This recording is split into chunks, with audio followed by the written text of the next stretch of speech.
ফ্যাক্টল নিলাম, একটা 5 নিছি, সাথে একটা সোলার বার্নার নিছি। এখন আপনাদেরকে গ্যাস বানাই দেখাবো।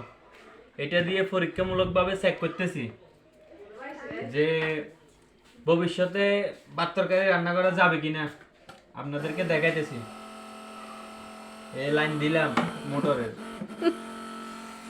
এখনো ভালো করে ফিটিং করি নাই তো এই কারণে পড়ে যাইতেছে, এখনো চেকিং এ আছে।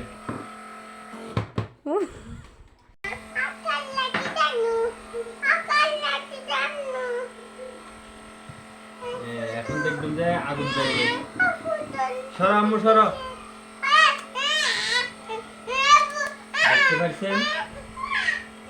এদিকে রান্না বান্না হবে কিনা জানাবেন, ফিটিং করতে হবে। আগুন ভালো আছে, ভালো আগুন জ্বলতেছে গ্যাসের মতো। মনে হইতেছে একটু চুলে কালি হইতে পারে, লাল আগুন দেখা যাচ্ছে তো। আর বান্নারটা পরিষ্কার করে দিলে মনে হয় ওকে হয়ে যাবে।